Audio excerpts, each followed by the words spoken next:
Hoje a gente vai começar com a resolução da equação do segundo grau, mas a gente vai resolver um tipo específico. A gente vai resolver a equação do segundo grau que a gente chama de incompleta. Então, para isso, a gente vai recordar algumas coisinhas. Bom, a nossa equação que é incompleta, a gente viu na aula passada que podem ser dois casos. A gente pode ter o caso em que b é igual a zero, a gente pode ter o caso em que c é igual a zero. Mas, são três casos. E o terceiro seria b e c são iguais a zero, tudo bem? Então, esses são os nossos três casos. O primeiro caso que a gente vai abordar vai ser o caso em que b é igual a zero, tudo bem? Então, vamos ver como a gente pode pensar para esse tipo de equação. Bom, para que a gente consiga resolver ela, primeiro eu quero lembrar vocês de uma ideia que às vezes a gente nem para pensar muito nela, mas que ela é bem intuitiva e verdadeira. Imagina que eu tenho uma equação 7x é igual a zero. Bom, essa equação vocês já sabem resolver. Não pulo o vídeo nesse momento, porque é importante esse raciocínio. Quando eu olho 7 multiplicado por x é igual a zero, eu tenho duas possibilidades. Eu posso resolver essa equação ou parar para pensar. Vamos parar para pensar. Eu tenho dois números multiplicados. Esses dois números multiplicados estão resultando em zero. Eu só conheço uma multiplicação que dá zero. É quando o 7 é multiplicado pelo zero. Então aqui, automaticamente, eu já sei que x é igual a zero. Por quê? Porque essa multiplicação aqui tem que dar zero, então o x obrigatoriamente tem que ser zero. Se você fosse resolver essa equação, você faria o seguinte: x é igual a zero dividido por 7. E aí então você chegaria que x é igual a zero.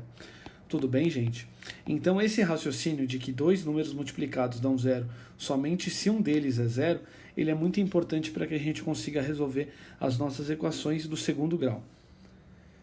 Então vamos organizar o que a gente acabou de fazer.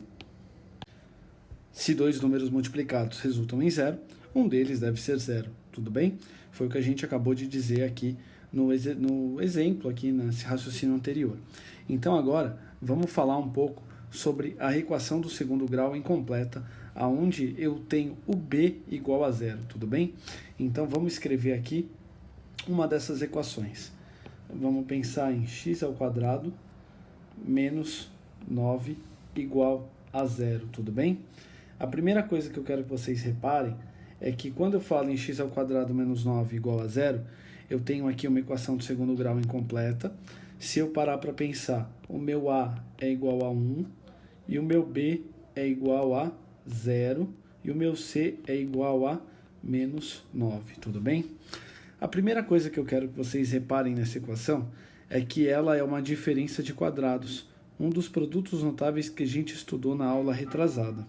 Então, se a gente parar para pensar, eu tenho aqui x ao quadrado é um dos quadrados e o 9 é o outro quadrado. Então, eu posso usar o processo de fatoração para reescrever essa equação. Então, eu vou usar a fatoração e vou escrever o primeiro menos o segundo multiplicado pelo primeiro mais o segundo. E tudo isso é igual a zero. Bom, com isso a gente acabou de perceber que eu tenho aqui o caso que a gente acabou de discutir no exercício anterior. Olha só, uma multiplicação de dois números em que o resultado é zero. A gente acabou de ver que se eu tenho uma multiplicação assim e que ela dá zero, pelo menos um dos dois tem que ser zero. Então, essa vai ser a forma que a gente vai utilizar para resolver essa equação. Eu vou dizer o seguinte: ou esse cara aqui que está dentro do parênteses, ele é igual a zero, ou esse cara aqui que está dentro do parênteses é igual a zero. Eu tenho uma dessas duas opções. Então, para resolver essa equação do segundo grau, eu vou resolver cada uma das opções. Então, a primeira delas é x menos 3 deve ser zero.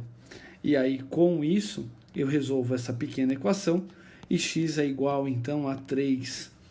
Então, se eu supor que o primeiro parênteses é zero, eu resolvo a equação dizendo que x é 3.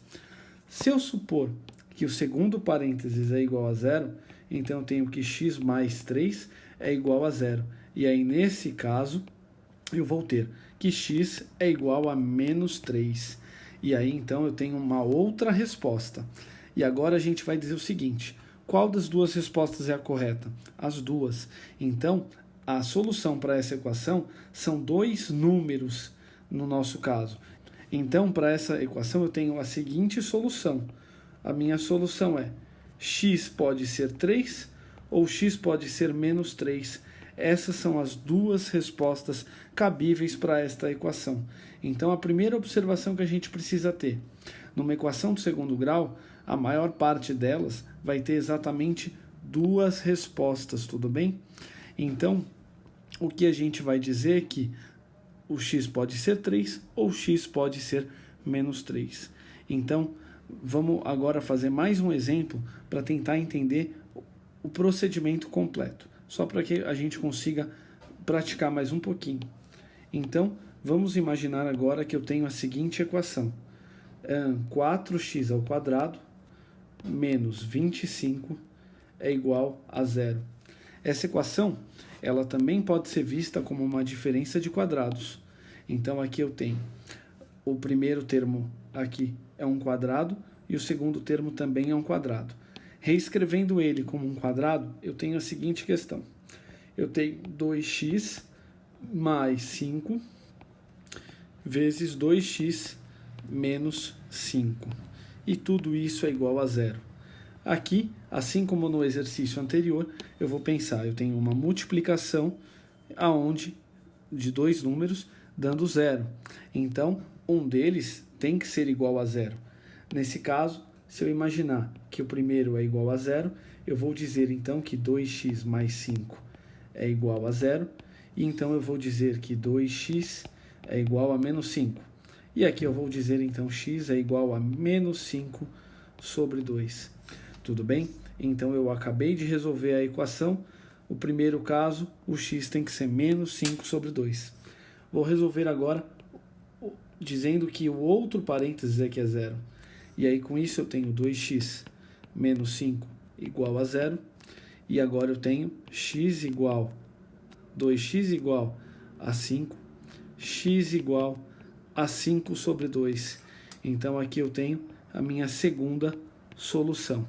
Então a resposta dessa equação do segundo grau que a gente fez aqui, ela é a seguinte: o x pode ser 5 sobre 2 ou o x pode ser menos 5 sobre 2. E resolvemos a nossa equação do segundo grau utilizando a ideia da fatoração da diferença de quadrados. Tudo bem?